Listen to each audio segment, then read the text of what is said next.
In 1990s Bihar, Lalu Yadav was a political necessity. When he carried out those movements of Bhura Bal and the entire movement against the upper caste, that was the need of the hour.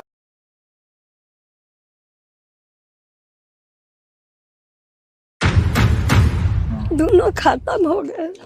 और जहाँ आदमी मिला वहाँ लेके जाकर के पकड़ के ठकुवारी पर रख दिया, वहाँ हाथ गोड़ दोनों पीछे करके बांध दिया और बैठा दिया। 2-3 आदमी राइफल लेके खड़ा था। तब जब सब पकड़ लिया, माहौल शांत हो गया, तब सबको काटना शुरू किया।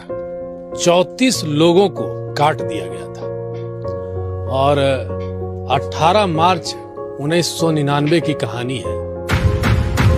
कुछ लोग भागे, बाद में निकल गए, बच गए, जो धरा गए थे सब चले गए।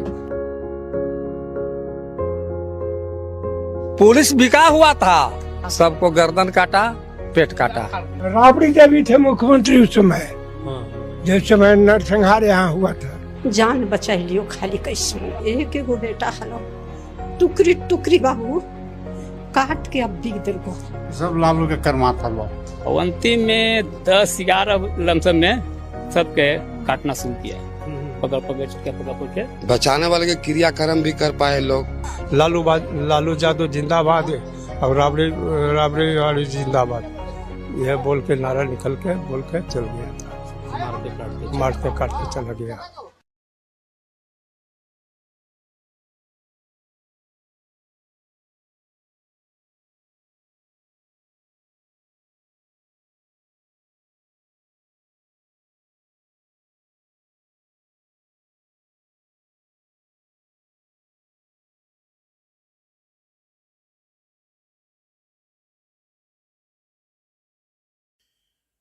हाल ही में राष्ट्रीय जनता दल आरजेडी का एक मंत्री शकील अहमद खान की सुपुत्री मरियम या मारिया शकील ने, जो कि एक तथाकथित जर्नलिस्ट है, उसने यह दावा किया कि 80-90 के दशक में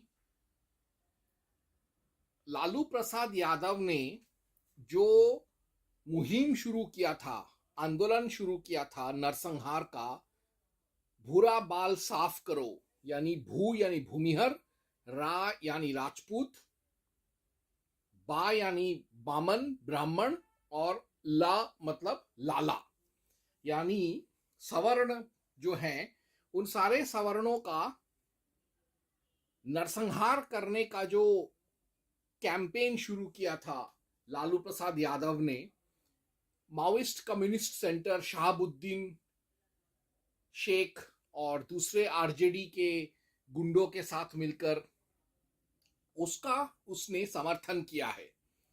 उसको लगता है कि भूरा बाल साफ करो जो पोग्राम है वो वापस से शुरू होना चाहिए, ताकि भारत में ही नहीं, बिहार में ही नहीं, सारे विश्व से सवर्णों का नाश हो जाए। वो उसको जस्टिफाई कर रही है। ठीक है, वो तो पत्रकार है, पढ़ी लिखी है, समझदार है, तो वो बात ऐसे कर ही सकती है। ठीक है, समझता हूं मैं।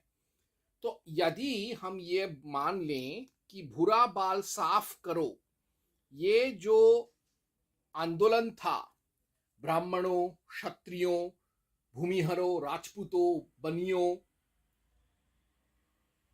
सवर्णों, वैश्यों को कत्लेआम करने का, वो अगर सही है, ठीक है, चलो मान लेते हैं।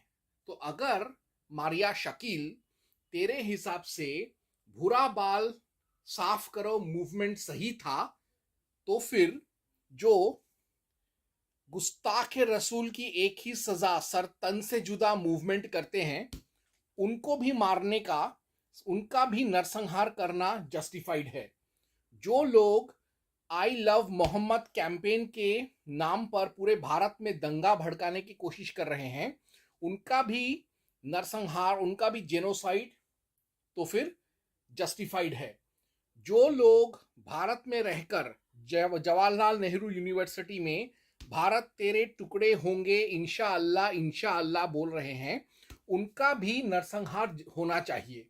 जो लोग पाकिस्तान का समर्थन करते हैं, ऐसे लोगों का नरसंहार होना भी जस्टिफाइड है। अगर भूरा बाल मूवमेंट जस्टिफाइड है तो जो लोग ये कहते हैं कि जम्मू कश्मीर को अलग राष्ट्र बना देना चाहिए, वहां पे प्लेबिसाइड होना चाहिए, मत संग्रह के जरिए पाकिस्तान में उसको मिला देना चाहिए, वो भी तो फिर उनका भी नरसंहार जस्टिफाइड है। जो ये कहते हैं कि लद्दाख को एक अलग राष्ट्र बना देना चाहिए, उनको भी नरसंहार जस्टिफाइड है। जो ये कहते हैं कि माओइस्ट लोगों को भारत में पूरे देश पर कब्जा कर लाना चाहिए, उनका भी नरसंहार जस्टिफाइड है। अगर भूरा बाल मूवमेंट में ब्राह्मणों और दूसरे सवर्णों का मारने को तू जस्टिफाई कर रही है तो फिर तो तू तब विधवा विलाप क्यों करती है जब माओइस्ट लोगों को, नक्सलियों को अमित शाह और मोदी चुन चुन कर मार रहे हैं? तो अगर भूरा बाल मूवमेंट जस्टिफाइड था तो फिर द्रविड़ मुनेत्र कजगम जो ये कहता है कि तमिलनाडु को भारत से अलग करके अलग राष्ट्र बनाना चाहिए, उनका भी नरसंहार होना चाहिए। इसी सिलसिले में कांग्रेस जो है, जो कर्नाटका में अलग भाषा, अलग राष्ट्र ध्वज और एक अलग राष्ट्र का पहचान बनाने की कोशिश कर रहा है, तो फिर कांग्रेस के लोगों का भी नरसंहार होना चाहिए। अगर भूरा बाल का नरसंहार सही था तो फिर भारत में रह रहे गैर कानूनी बांग्लादेशी, ईस्ट पाकिस्तानी और रोहिंग्या, इनका भी नरसंहार जायज है। अगर भूरा बाल मूवमेंट को तू सही मानती है तो फिर जो कुकी ईसाई हैं, नागा ईसाई हैं, मिजो ईसाई हैं, जो उत्तर पूर्व भारत को एक अलग ईसाई राष्ट्र बनाना चाहते हैं, उनका भी नरसंहार होना चाहिए। जो अगर तू ये कहती है कि भूरा बाल साफ करो तो फिर जितने भी राइस बैग्स हैं, मिशनरी हैं, जो भारत में एक अलग ईसाई मुल्क बनाना चाहते हैं या फिर भारत को ही ईसाई मुल्क बनाना चाहते पूरा, उनका भी नरसंहार होना चाहिए। अगर तू ये कहती है कि भूरा बाल साफ करो मूवमेंट एकदम सही था, जस्टिफाइड था, लॉजिकल था, तो फिर जितने भी मुस्लिम संगठन हैं जैसे Popular Front of Islam, Jamaat Islami, Zakir Naik Foundation और हिजबुल मुजाहिदीन, ये सारे ऑर्गेनाइजेशन से जुड़े हुए सारे जिहादियों का भी नरसंहार होना चाहिए। अगर तू ये कहती है कि भूरा बाल साफ करो सही है, तो फिर जो लोग भारत को इस्लामी मुल्क बनाना चाहते हैं दावा के जरिए, उनका भी नरसंहार कर। अगर तू ये कहती है कि सारे ब्राह्मणों और राजपूतों का कत्ल कर देना चाहिए, उनका जनसंहार सही है, तो फिर जो लोग गजवा ए हिंद के नाम पर मुठिया मार रहे हैं, जिहाद के नाम पर हस्तमैथुन करते हैं, उनका भी नरसंहार करना चाहिए। अगर तू ये कहती है कि मासूम वैश्यों और ठाकुरों, राजपूतों और भूमिहरों और ब्राह्मणों का नरसंहार जायज था, तो फिर अतीक उर रहमान और दाऊद इब्राहिम जैसे लोगों को भी मारना चाहिए। अतीक को जब मारा तब तू क्यों विलाप कर रही थी? अगर तू ये कहती है कि सारे सवर्णों का कत्ल कर देना ठीक था भूरा बाल साफ करो मूवमेंट के अंतर्गत, तो फिर जो लोग लव जिहाद, लैंड जिहाद, रेप जिहाद इत्यादि करते हैं, उनका भी कत्ल कर देना जायज बनता है। तो ये सब जो था ये इसलिए था ताकि मारिया शकील को समझाया जा सके कि भूरा बाल साफ करो मूवमेंट एक राष्ट्रद्रोही, धर्मद्रोही और समाजद्रोही एक प्रपंच था उस चारा चोर लालू प्रसाद यादव का, और इसका कभी भी कोई तर्क नहीं हो सकता इसको सही ठहराने के लिए। ये हमारे भारतीय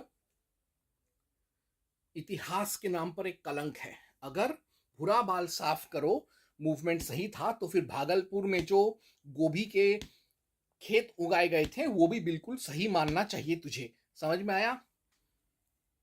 मारिया शकील तथा कथित पत्रकार। ओम हंग हनुमते नमः।